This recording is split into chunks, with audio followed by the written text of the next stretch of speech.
Captain Vexi stood on the command deck of his ship, watching the stars through the large viewing window. His ship, the Eternal Radiance, was beautiful to look at. It was made of white metal that seemed to glow from inside. Blue and gold lights moved across its surface, like living things. The ship was huge, bigger than most space stations that other races built. Vexi was proud of his ship and his people. The Zephyrians had ruled the galaxy for 3,000 years. They were gods to the many races they had found and conquered. At least that is what those races believed. The truth was different.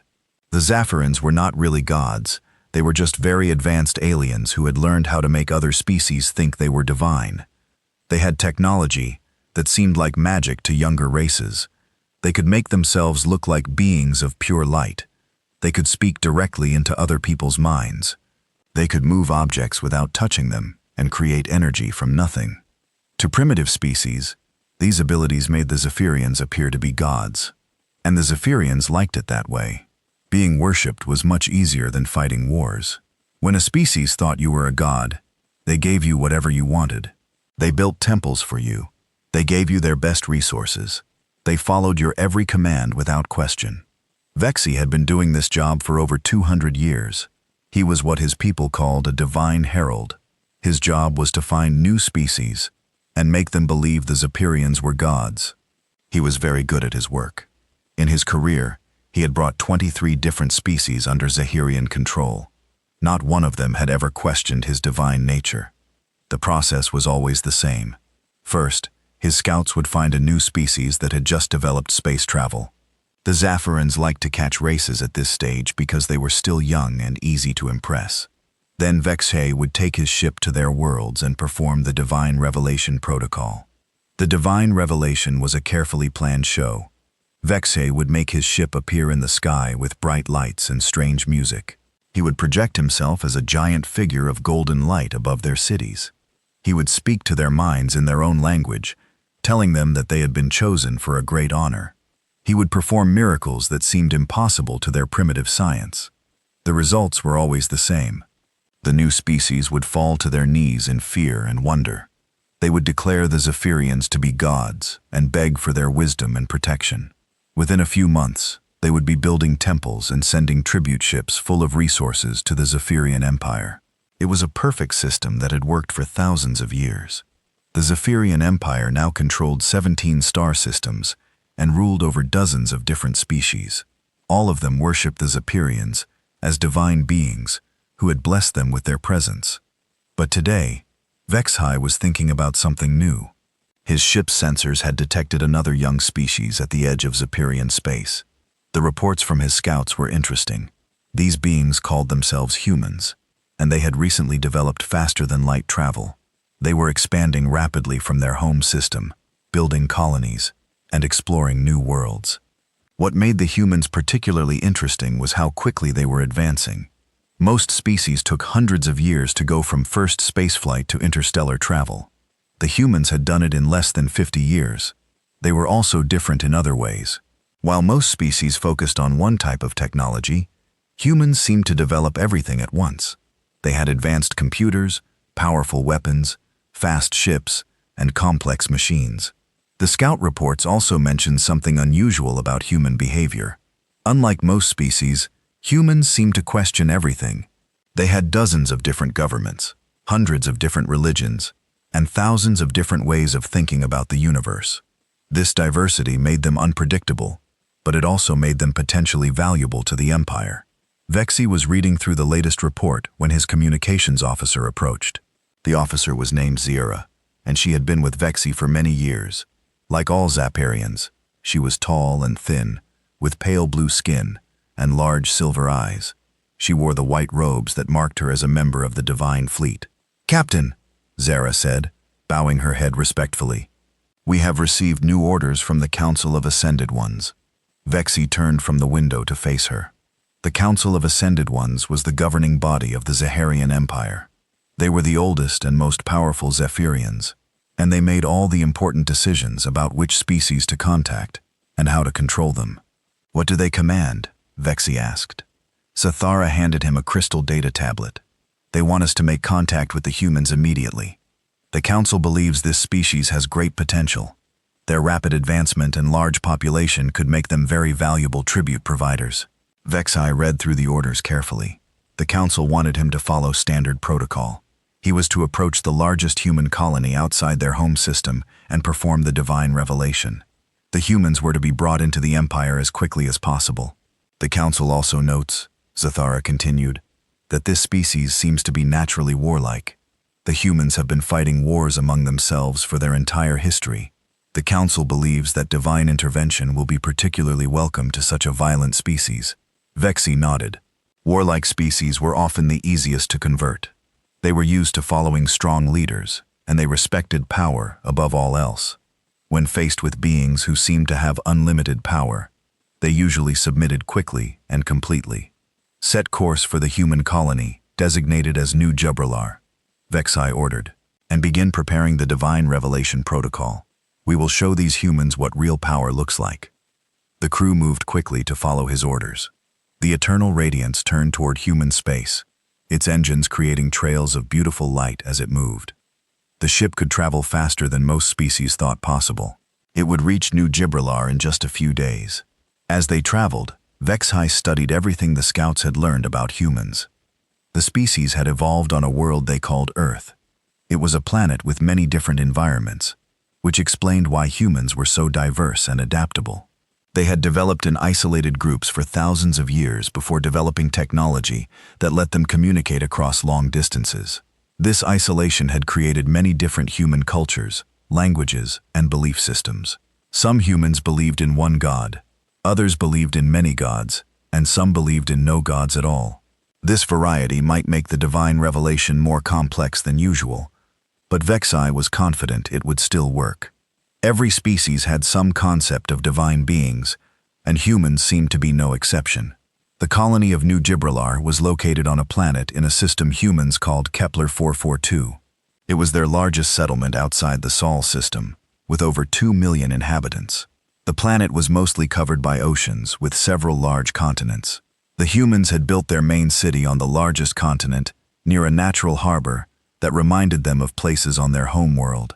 According to the scout reports, New Jubralar was primarily a mining and research colony. The planet had large deposits of rare metals that humans needed for their technology. It also had several universities where human scientists studied the local environment and developed new technologies. The colony was governed by a man named Governor Harrison Webb. He was an older human who had been chosen for his administrative skills and his ability to work with different groups of people. The colony also had a defense force, led by a woman named Commander Sarah Chen. The defense force was small, but well-equipped with human military technology. Vexai studied the images of these human leaders carefully. They looked very different from the species he usually dealt with.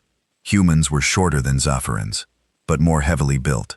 They had dark eyes and came in many different skin colors. Their faces showed emotions clearly, which would make it easy to judge their reactions during the divine revelation.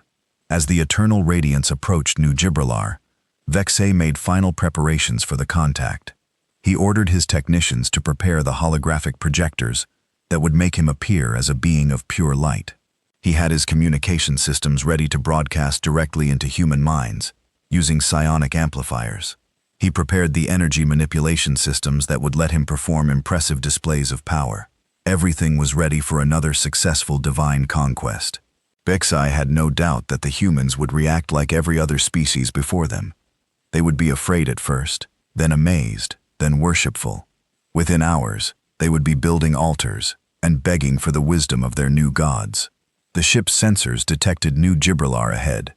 The planet was blue and white, with swirling clouds that reminded Vexai of other water worlds he had visited. The human city was visible as a cluster of lights on the largest continent. Several human ships moved in orbit around the planet, but they were small and primitive compared to the eternal radiance. "Beginning final approach," reported the navigation officer. "The humans have detected us and are attempting to communicate using radio signals." BX smiled. Radio communications were so primitive.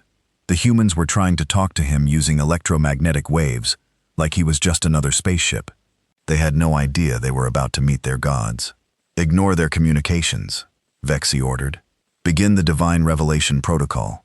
Let us show these humans what true divinity looks like." The eternal radiance moved into position above the human city. Its hull began to glow with brilliant white light. Energy patterns flowed across its surface in complex designs that seemed to have meaning beyond human understanding.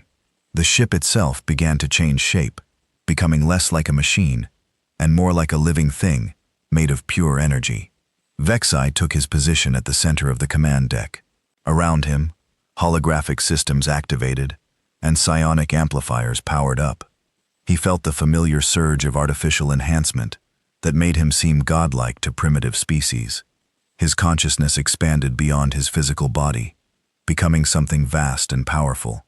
Below, on the planet's surface, humans were beginning to notice the incredible display in their sky. They were pointing and staring and taking pictures with their crude devices. Soon, they would be on their knees, worshipping their new divine masters. Vexai prepared to address the humans for the first time. He would speak to their minds in words of power and wisdom.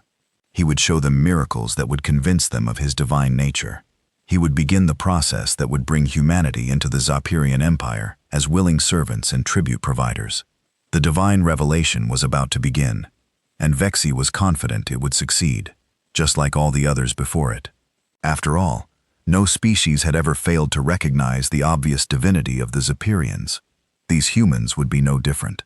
The stage was set for first contact between humanity and the beings who claimed to be gods. Either side knew that this encounter would be unlike any that had come before it. Commander Sarah Chen was in the middle of reviewing defense protocols when the alarm started ringing. She looked up from her desk at the new Gibraltar Defense Command Center to see her communications officer running toward her with wide eyes. "Commander," the young officer said, breathing hard, "you need to see this. There's something in the sky above the city." Sarah followed the officer to the main viewing screen. What she saw made her stop and stare.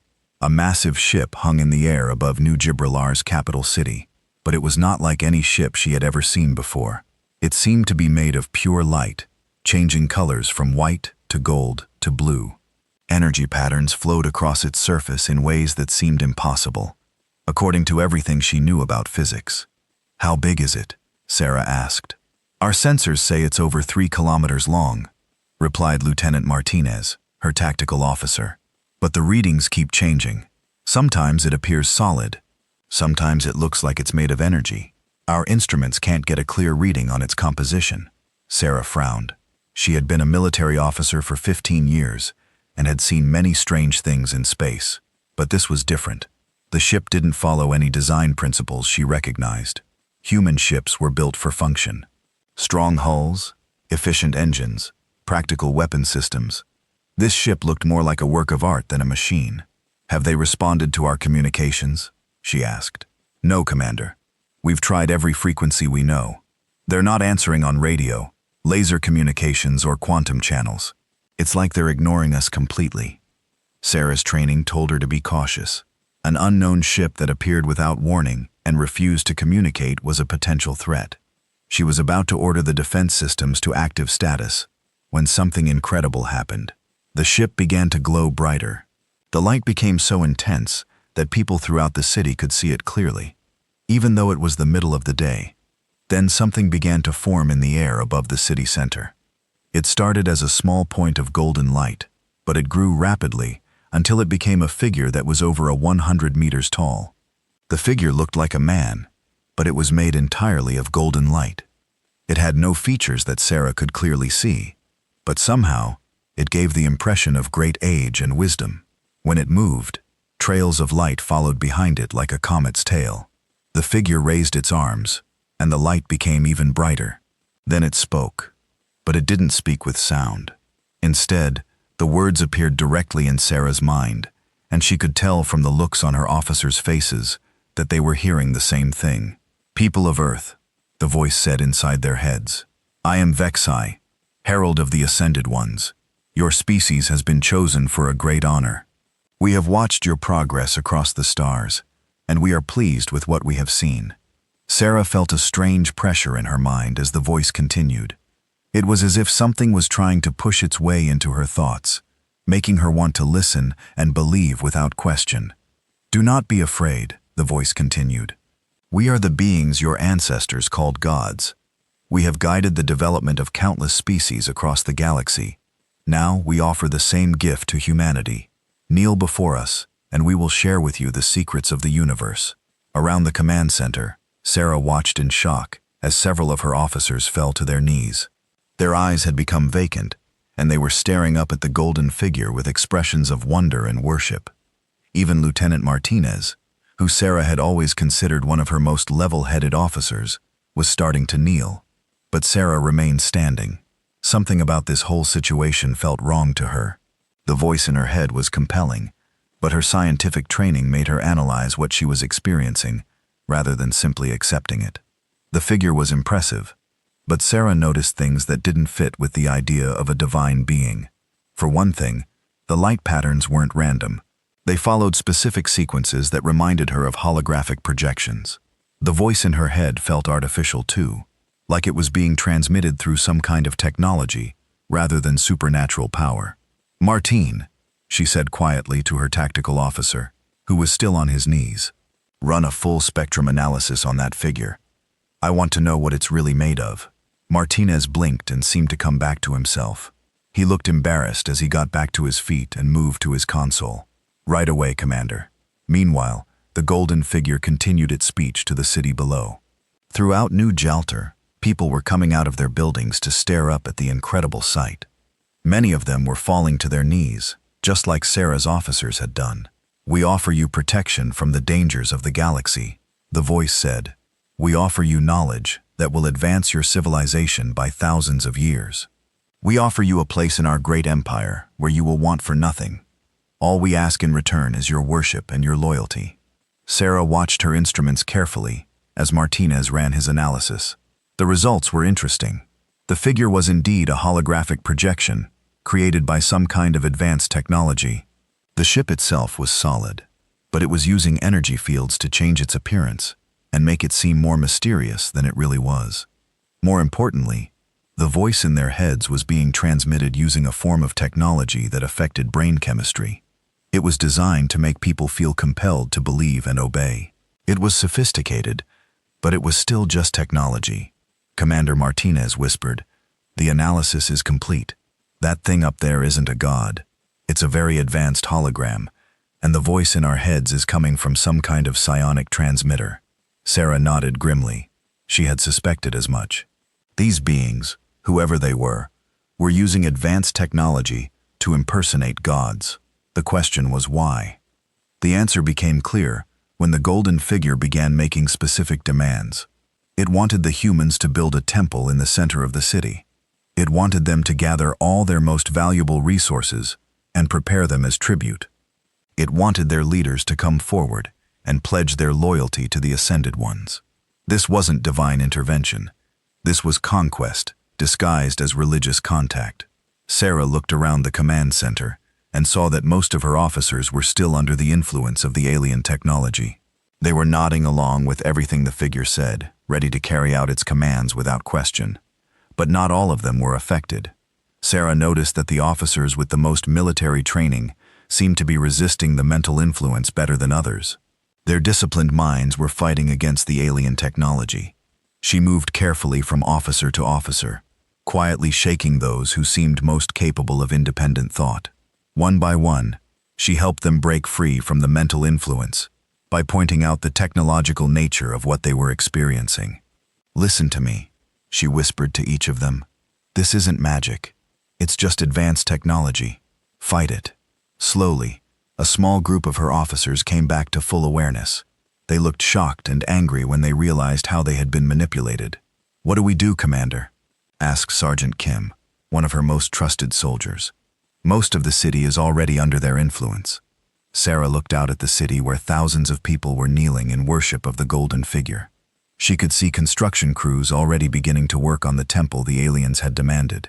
The human colonial government was preparing to surrender their independence to these false gods.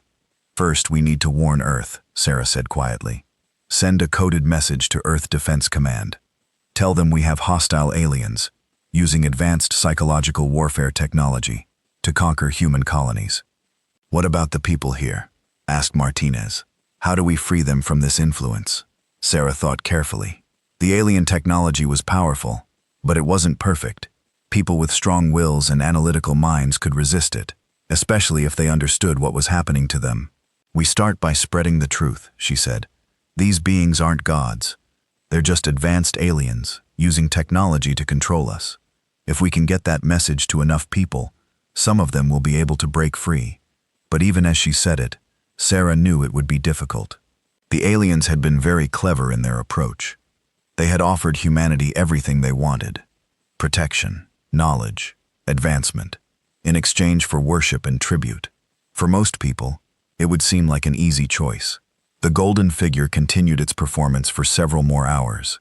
It demonstrated what it called miracles: moving objects without touching them, creating energy from nothing, healing sick people with a wave of its hand.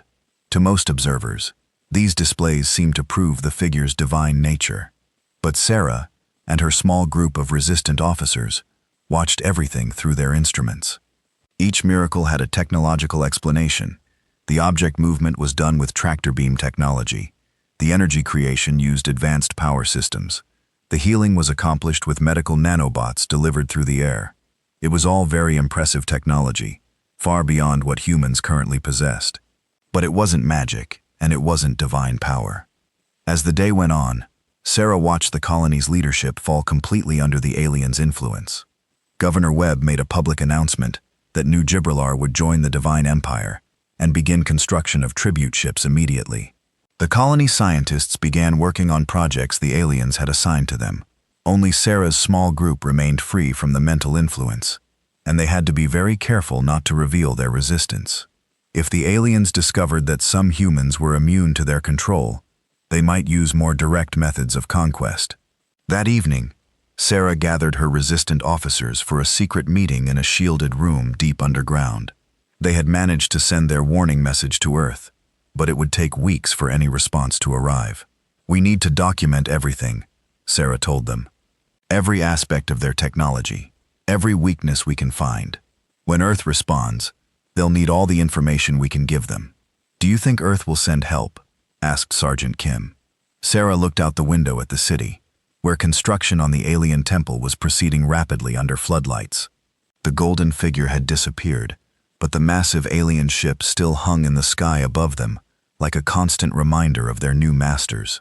"I hope so," she said quietly, "because if we're right about what these aliens really are, then humanity is facing a threat unlike anything we've ever encountered before." What Sarah didn't know was that the aliens had been using the same techniques for thousands of years. They had conquered dozens of other species using identical methods. They had never encountered a species that could resist their psychological control technology. But humanity was different. Humans had spent their entire history questioning authority and fighting against oppression. Some of them would always resist, no matter how compelling the alien influence might be. The stage was set for a confrontation that neither side fully expected. Admiral Marcus Webb stood in the command center of the Earth Defense Force flagship Indomitable, reading Commander Chen's report for the third time. The message had arrived 3 days ago through quantum communication channels, and its contents had changed everything. Marcus was a career military officer who had spent 40 years in space. He had fought in the Mars Independence War and the asteroid mining conflicts. He had seen strange things in the dark between stars, but nothing like what Chen was describing on New Gibraltar. "Aliens claiming to be gods," he muttered to himself, "using advanced technology to control human minds." His chief science officer, Dr. Elena Vasquez, looked up from her own copy of the report. Elna was a brilliant woman who specialized in xenopsychology and alien contact protocols. She had been studying the possibility of hostile alien contact for most of her career. "The technology Chen describes as fascinating," Elena said. "Direct neural manipulation using some form of electromagnetic or psionic field. If these aliens have perfected mind control technology, they represent a serious threat to human independence." Marcus nodded grimly. The report made it clear that most of New Gibraltar's population had fallen under alien influence within hours of first contact. Only a few people with strong military training or scientific backgrounds had been able to resist. "What's our response capability?" Marcus asked his tactical officer. Commander James Harrison consulted his displays. "The Third Fleet is ready for immediate deployment. 12 heavy cruisers, 4 destroyers, and the experimental ship Ragnarok. We can reach New Gibraltar in 8 days if we push the engines hard. Marcus had been hoping to avoid using the Ragnarok. The ship was humanity's most advanced warship, equipped with experimental weapons that had never been tested in real combat. It was also the most heavily armed vessel humans had ever built, designed specifically to fight unknown alien threats. But if Chen's report was accurate, they might need every advantage they could get. "Dr. Vasquez," Marcus said, "how do we fight an enemy that can control minds?" Elena had been working on this problem since the report arrived. "I've been developing countermeasures based on Chen's data. The alien technology seems to work by affecting brain chemistry through external electromagnetic fields. I can design neural dampening systems that should block their influence. How long do you need?" "Give me 6 days. I can have prototype systems ready for installation on all our ships by the time we reach New Gibraltar." Marcus made his decision. "Do it, Harrison. Prepare the fleet for immediate departure, and send a message to Earth Command. Tell them we're dealing with a Code Black scenario." Code Black was the highest level of alien threat classification. It meant that human independence, and possibly human survival, were at risk. It would activate emergency protocols throughout Earth's military and government. As the Indomitable and its escort ships left Earth orbit, Marcus studied everything they knew about the alien threat. Chen's report included detailed sensor readings and analysis of the alien ship and its capabilities. The data painted a picture of technology that was advanced, but not impossibly so. The alien ship was large and impressive, but its energy signature showed it was still bound by the same physical laws that governed human technology. Their miracles were accomplished through advanced engineering, not supernatural power.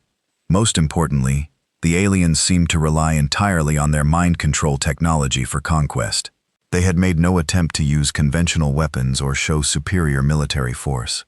This suggested they might not be prepared for an enemy that could resist their mental influence.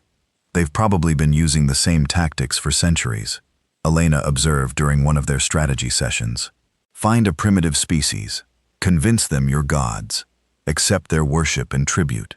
It's an elegant system, but it has a critical weakness." "What's that?" Marcus asked. "It only works if your targets believe in gods. Humans have always been skeptical about divine claims. We've spent centuries learning to question authority and think for ourselves. That makes us naturally resistant to this kind of deception." The journey to New Gibraltar gave Marcus time to plan their approach carefully. They would arrive with stealth systems active, staying hidden until they could assess the situation. If possible, they would try to free the human colonists through non-violent means. But if the aliens proved hostile, Marcus was prepared to use force. The Ragnarok was equipped with weapons that could level cities or crack planets. Quantum disruptor cannons that could tear apart matter at the atomic level.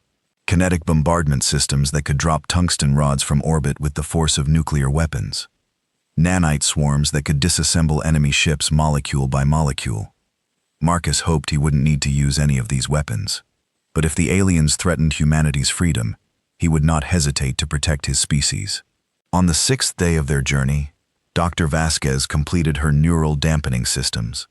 The devices were small units that attached to a person's head and generated a field that blocked external mental influence. She had tested them extensively, using simulations based on Chen's data. The system should provide complete protection against the alien mind control technology, she reported to Marcus. "I've made enough units for the entire crew of every ship in the fleet." Marcus ordered all crew members to be equipped with the dampening systems immediately. He wasn't taking any chances with alien mental manipulation. On the 8th day, the human fleet arrived at the edge of the New Gibraltar system. They immediately activated stealth systems and began their approach carefully. Long-range sensors showed the alien ship still in orbit around the human colony. Readings confirmed Commander Chen's report. Harrison announced one large alien vessel approximately 3 kilometers in length. Energy signatures suggest advanced power systems, but nothing beyond our ability to counter. Marcus studied the tactical display. The alien ship was impressive, but it was also alone. If it came to a fight, 12 human warships would have a significant advantage.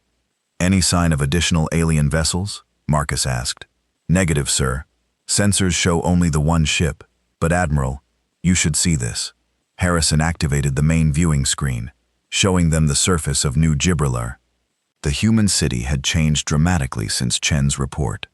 A massive temple had been built in the center of town, made of gleaming metal that reflected the alien ship's glow. Thousands of humans could be seen moving in organized patterns around the temple, carrying supplies and resources.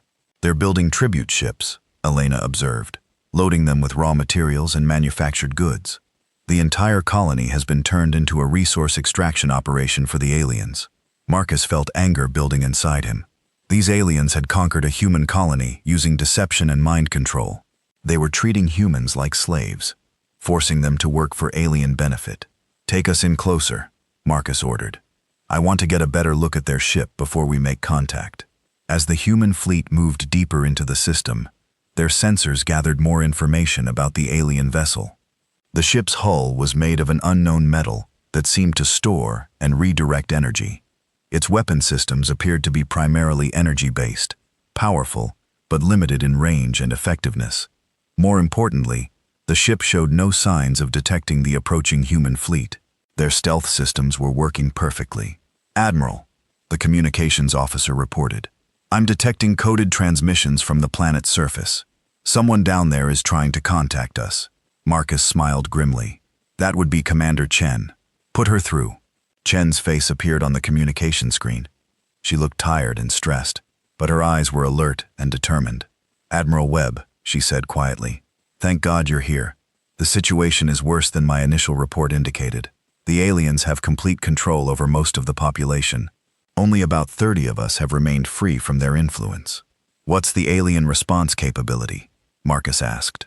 "Unknown, sir. They haven't shown any conventional weapons. Everything they've done has been through their mind control technology and energy manipulation systems. But Admiral, there's something else you should know." "Go ahead, Commander." "The alien captain tried to contact their home fleet yesterday. I don't know if the message got through, but if it did, we might be facing reinforcements soon." Marcus processed this information quickly. If more alien ships were coming, the human fleet needed to act fast. "Chen, can you get your people to safety if shooting starts?" "Yes, sir. We have a secure facility outside the city. But what about the rest of the colonists?" "We'll do everything we can to free them," Marcus promised. "Dr. Vasquez has developed countermeasures for the alien mind control technology. If we can disrupt their systems, the colonists should return to normal." Marcus cut the communication and turned to his officers. "Gentlemen, we have a situation. Hostile aliens have conquered a human colony using advanced psychological warfare.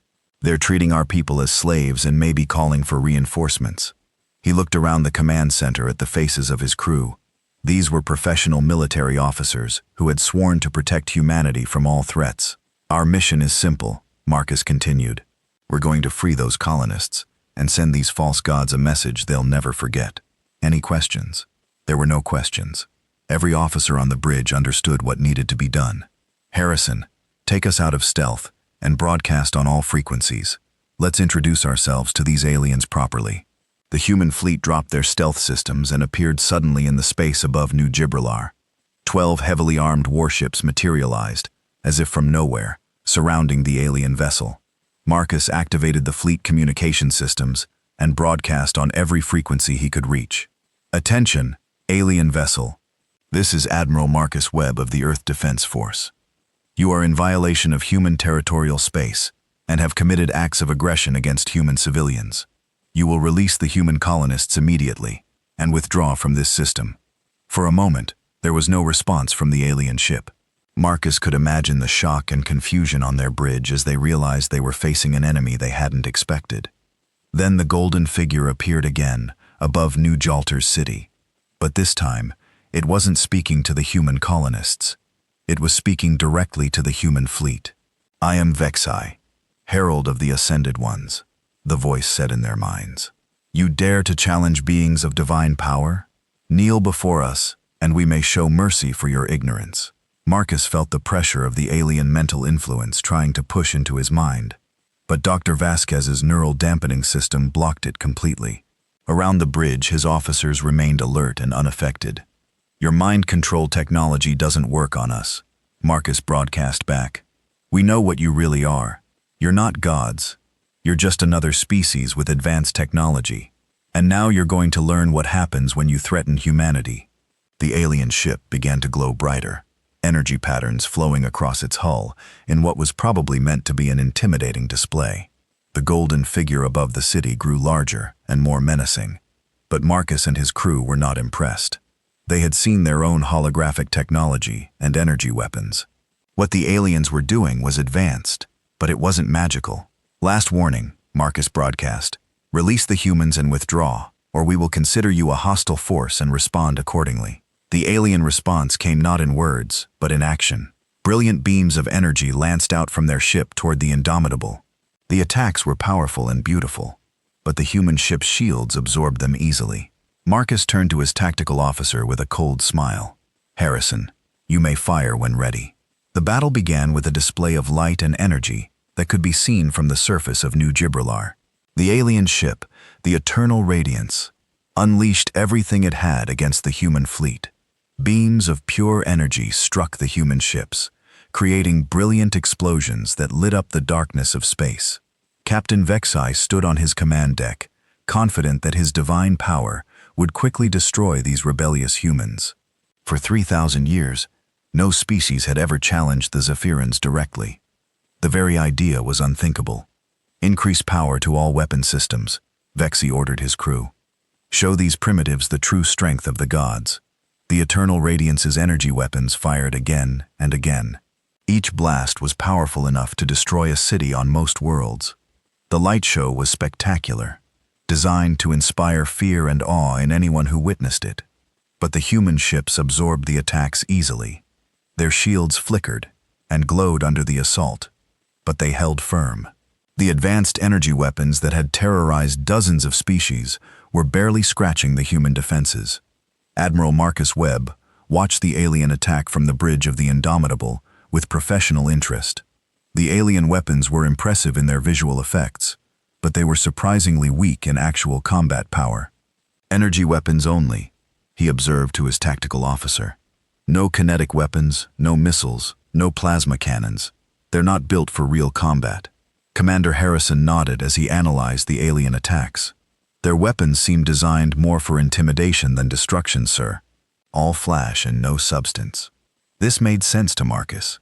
If the aliens had been conquering species through psychological warfare for thousands of years, they wouldn't have needed powerful weapons. They would have focused their technology on deception and control, rather than military strength. "Return fire," Marcus ordered. "Let's show them what real weapons look like." The human fleet responded with a coordinated attack that was nothing like the alien energy beams. Instead of beautiful light shows, the human weapons were designed for maximum destructive efficiency. The Ragnarok fired first. Its quantum disruptor cannon sent invisible beams of energy that tore through the alien ship's hull like it was made of paper. The exotic matter that composed the Eternal Radiance began to break down at the molecular level, creating holes that glowed with deadly radiation. The other human ships followed with their own attacks. Kinetic weapons hurled tungsten rods at significant fractions of light speed. Plasma cannons fired superheated gas that burned through armor like acid. Missile systems launched smart weapons that could adapt their attack patterns to counter defensive measures. The contrast between the two fighting styles was obvious to everyone watching. The alien attacks were beautiful, but ineffective. The human attacks were ugly, but devastatingly powerful. Within minutes, the Eternal Radiance was heavily damaged. Explosions rocked the ship as its energy systems overloaded. The beautiful flowing lights that had covered its hull began to flicker and die. On the alien command deck, panic was setting in for the first time in centuries. Vexi watched in disbelief as his ship took damage from weapons he didn't even understand. "Shields are failing," reported his tactical officer. "Hull breaches on deck 7 through 15. We're losing atmosphere and power throughout the ship." Vexi couldn't understand what was happening. No species had ever been able to hurt a Zephyranian ship before. Their technology was supposed to be superior to anything other races could develop. "How are they doing this?" he demanded. "We are gods. Their primitive weapons should not be able to harm us." But his science officer had been analyzing the human attacks, and the results were terrifying. "Captain, these humans have technology we've never seen before. Their weapons operate on principles we don't understand, and their ships are much more advanced than our scouts reported. The truth was becoming clear to Vexy. The humans were not the primitive species he had expected to conquer easily.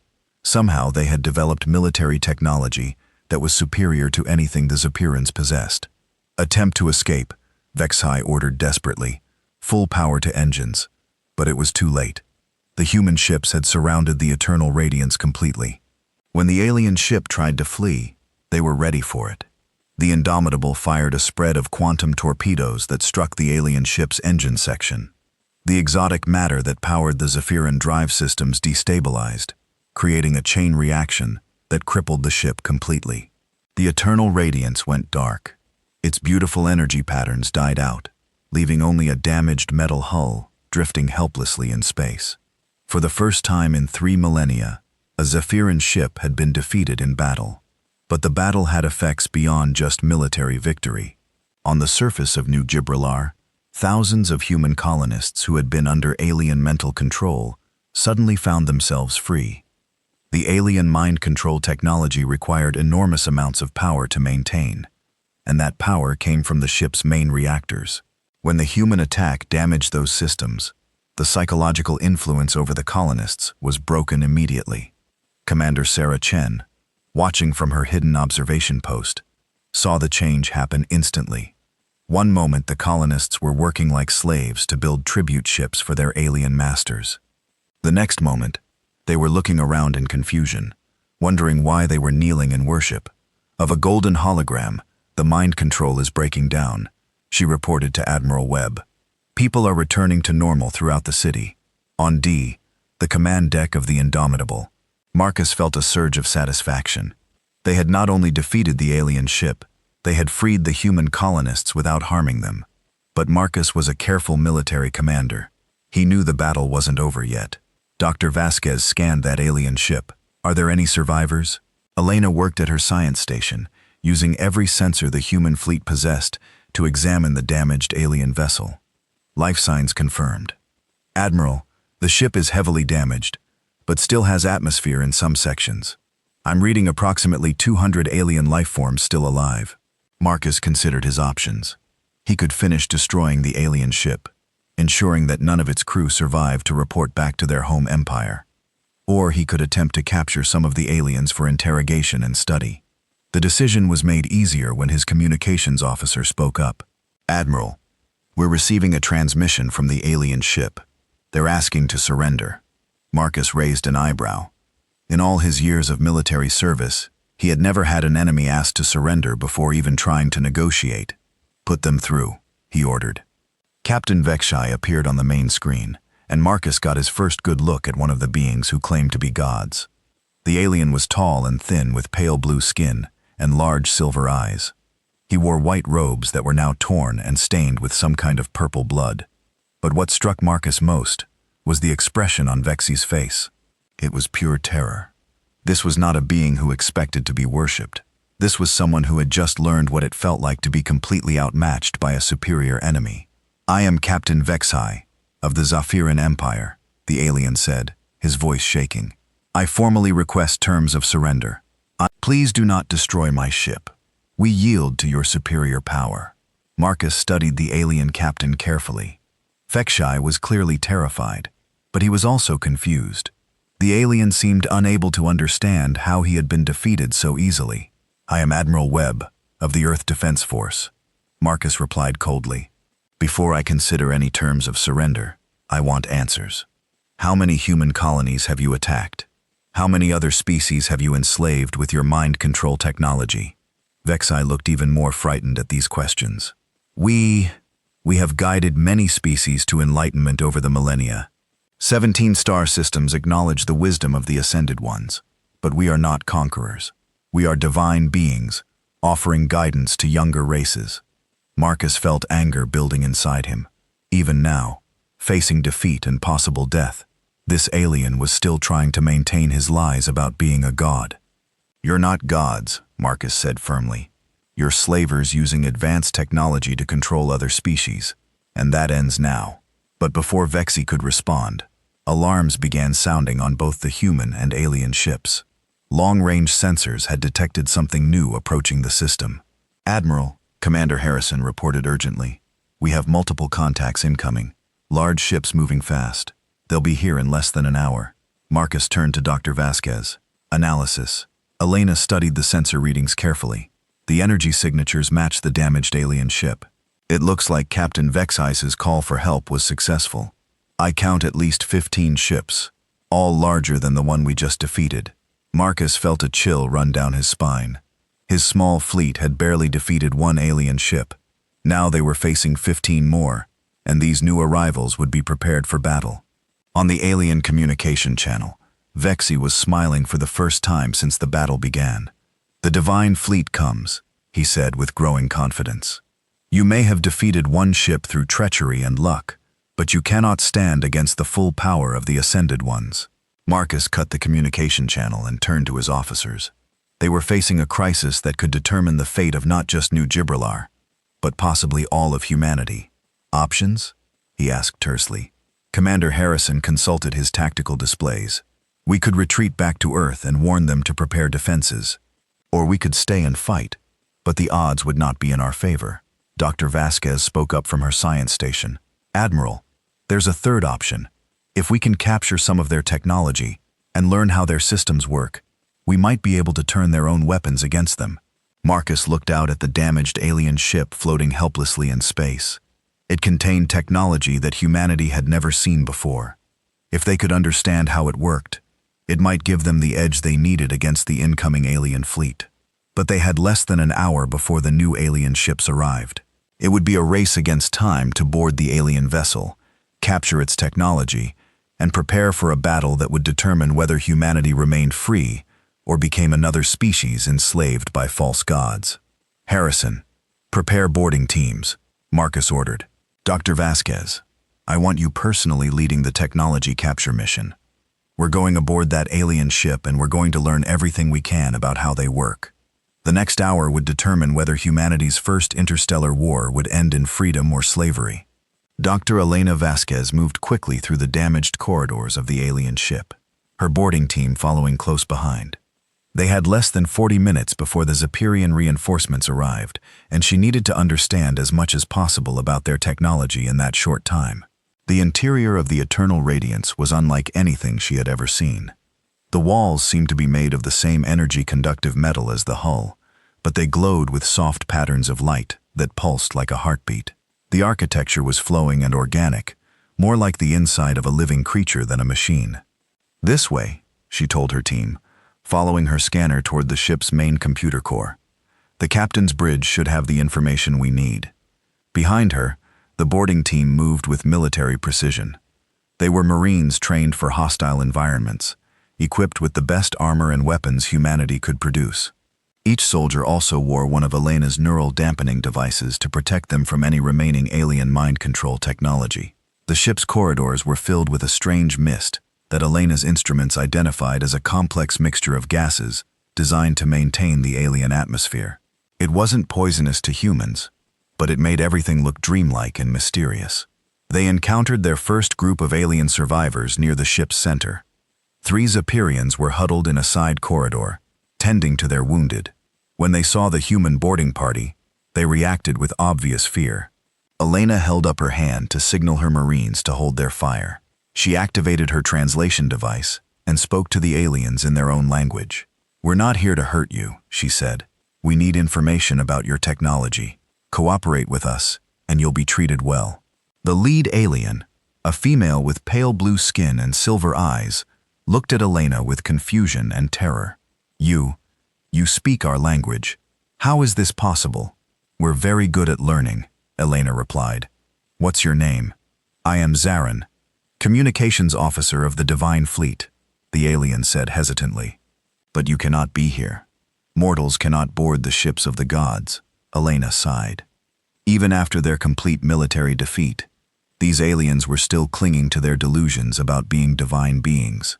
"Listen carefully, Zarin," Elena said firmly. "We know you're not gods. We've analyzed your technology. It's advanced, but it's still just technology. Your mind control systems, your energy weapons, your ship's power source. Why don't we understand how they work?" The alien woman's eyes widened in shock. That's impossible," The secrets of the Ascended Ones cannot be understood by primitive species. One of Elena's Marines stepped forward. Doc, we need to move. We've got 35 minutes left. Elena nodded and turned back to Zarin. Come with us to your ship's command center. Help us understand your systems, and I promise no harm will come to you or your crew. Zarin looked uncertain, but she nodded slowly. The bridge is this way, she said quietly. As they moved through the ship, Elena asked questions about everything they saw. She learned that the Zephyrans had been using the same basic technology for thousands of years. They had perfected their mind control and energy manipulation systems, but they had never needed to develop better weapons or defenses. We have never faced resistance before, Zarin explained as they climbed through a damaged section of the ship. All species accept our divine nature within days of first contact. We offer them protection and knowledge in exchange for worship and tribute. What happens to species that don't want your protection? Elena asked. Zarin looked confused by the question. That has never happened. All intelligent species recognize the wisdom of submitting to superior beings. Elena realized that the Zephyrans had never encountered a species like humanity before. For 3 millennia, they had only met younger, more primitive civilizations that were easy to impress and control. They had never had to deal with a species that questioned authority or refused to accept claims of divinity. They reached the ship's command center, and Elena's breath caught in her throat. The bridge was a work of art, as much as a place of work. Holographic displays floated in the air, showing information in 3-dimensional patterns of light. Control surfaces flowed like liquid metal, reshaping themselves based on what functions were needed. But underneath the beautiful appearance, Elena could see the same basic principles that governed human technology. Computers, power systems, communication arrays, all arranged in ways that were aesthetically pleasing, but functionally familiar. Show me your communication system, Elena ordered. I need to understand how you contact your fleet. Zarin moved to one of the control stations and activated a series of displays. Elena watched carefully as information flowed across holographic screens in the alien language. This is our quantum communication array, Zarin explained. It allows us to speak instantly with any ship in the Empire, regardless of distance. Elena studied the system with growing excitement. The Zephyrian communication technology was more advanced than anything humans had developed, but she could understand the basic principles. If she could adapt it to human ships, it would give them a massive advantage in coordinating military operations across interstellar distances. What about your power systems? She asked. Zarin led her to another section of the bridge where energy patterns flowed through crystal structures that pulsed with inner light. We draw power from quantum fluctuations in space itself, she explained. It provides unlimited energy for all our needs. Elena's eyes widened. If humans could understand and replicate this technology, it would revolutionize everything from spaceship propulsion to planetary power generation. But before she could ask more questions, her communication device crackled with Admiral Webb's voice. Dr. Vasquez, you need to get back to your ship immediately. The alien fleet has arrived early. They're dropping out of hyperspace now. Elena looked out through the bridge's viewing ports and saw points of light appearing in the darkness of space. Each light grew larger and brighter as alien ships materialized from faster-than-light travel. She counted 15 massive vessels, each one larger than the damaged ship she was standing on. The newcomers were arranged in a battle formation that suggested they were prepared for a fight. Admiral Elena said into her communicator, I need 5 more minutes. I'm on the verge of understanding their core systems. You don't have 5 minutes, Webb replied urgently. The lead alien ship is powering weapons and demanding our surrender. Get your team back here now. Elena looked around the alien bridge one more time, trying to memorize everything she could see. Then she turned to Zarlin with a desperate idea. Listen to me very carefully, she said to the alien woman. Your empire is about to start a war with humanity, but it doesn't have to happen. We can work together instead of fighting. Zarin shook her head. The Divine Fleet will never negotiate with mortals who refuse to acknowledge our godhood. Then your people are going to die, Elena said bluntly. You've seen what our weapons can do to your ships. We don't want to hurt you, but we won't be enslaved either. She paused, then made a decision that could change everything. Come with me, Elena said to Zarin. Come to our ship as a prisoner or as a guest. Your choice. Help me prevent this war. before it destroys both our species." Zarin looked around at her damaged bridge and her wounded crew members. Then she looked back at Elena with something that might have been respect. "I will come," she said quietly. "Perhaps there are things about your species that the Empire needs to understand." Elena and her boarding team made it back to the Indomitable, just as the alien fleet completed their battle formation. Admiral Webb met them in the docking bay, his face grim with tension. "Report," he ordered tersely. "Their technology is advanced but understandable," Elena said quickly. "More importantly, they've never faced serious resistance before. They're not prepared for real combat." Webb nodded. "That matches what we're seeing from their fleet positioning. They're assuming we'll surrender when faced with superior numbers." He activated the ship's communication system and broadcast on all frequencies. "Alien fleet, this is Admiral Webb of the Earth Defense Force. We have your captain and crew as prisoners. Withdraw from this system immediately, or we will consider your presence an act of war." The response came in the form of a massive holographic projection that appeared in space between the two fleets. It showed a Zephyrian who was even more impressive looking than Captain Vexy. This alien wore robes that seemed to be made of starlight itself, and energy crackled around him like controlled lightning. "I am High Commander Zoner of the Divine Fleet," the figure announced, its voice somehow reaching every ship in both fleets. "You mortals have committed an unforgivable sin by attacking servants of the gods. Surrender now, and your deaths will be quick." Admiral Webb smiled coldly. "Dr. Vasquez, are your neural dampeners working?" Elena checked her instruments. "All human ships are protected from their mind control technology." "Good. Then let's show these false gods what happens when they threaten humanity." The battle that followed was unlike anything the galaxy had ever seen. The Zephyrian fleet attacked with overwhelming numbers and impressive energy weapons that lit up space with beautiful deadly light. But the human fleet fought with cold precision and devastating firepower. Quantum weapons tore through alien hulls. Kinetic projectiles struck with the force of small nuclear explosions. Smart missiles adapted to counter alien defenses in real time. Most importantly, the human fleet fought with coordination and tactical intelligence that the Zephyrans couldn't match. While the aliens relied on individual ship commanders making independent decisions, the human ships worked together as a single unified force. Within an hour, half the alien fleet had been destroyed or disabled. The beautiful energy beings who claimed to be gods were revealed as mortal creatures who could bleed and die like anyone else. High Commander Zethmore's ship, the largest and most powerful in the alien fleet, found itself surrounded by human vessels. Its weapons were exhausted, its shields were failing, and its crew was in panic. Admiral Webb opened a communication channel to the alien commander. "This is your last chance," Webb said firmly. "Surrender now, and your surviving crew will be treated according to the laws of war. Continue fighting, and we will destroy every ship in your fleet." On the screen, High Commander Zethmore looked nothing like the godlike being he had appeared to be at the start of the battle. His starlight robes were torn and dirty. Energy no longer crackled around him. He looked like what he really was, a defeated military commander whose tactics had failed completely.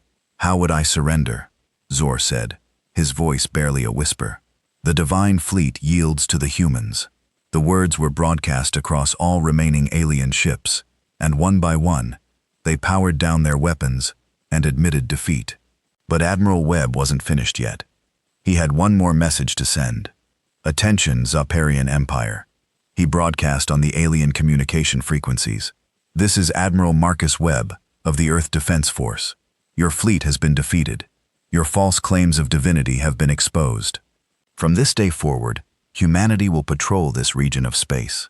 Any attempt to enslave or control other species will be met with force." He paused, then delivered the message that would change the balance of power in the galaxy forever. "To all species currently under Zephyrian control, you are free. Humanity offers friendship and alliance to any race seeking independence from false gods. We will help you build your own defenses and govern yourselves according to your own choices." The message was transmitted across dozens of star systems, where subject species had served the Zephyrian Empire for centuries. On world after world, populations that had thought themselves bound to serve gods forever learned that their masters were merely mortals with advanced technology. Rebellions broke out across the Zephyrian Empire within days. Species that had been enslaved for generations threw off their chains and declared independence. The 3,000-year reign of the false gods crumbled in less than a week. Admiral Webb stood on the bridge of the Indomitable, looking out at the stars where human and alien ships were now working together to rescue survivors and tend to the wounded. Commander Chen approached from the planet's surface, where she had been coordinating the restoration of normal life to the new Gibraltar colony. "Admiral," she said with a smile, "I have a message from Earth Command. They're asking when you'll be ready to begin diplomatic contact with the liberated species." Webb looked out at the galaxy that humanity was now helping to reshape. Dozens of species were free for the first time in centuries. Technologies were being shared. New alliances were being formed. "Tell Earth Command we're ready now," he said. "Humanity has work to do. The age of false gods was over. The age of human leadership had begun."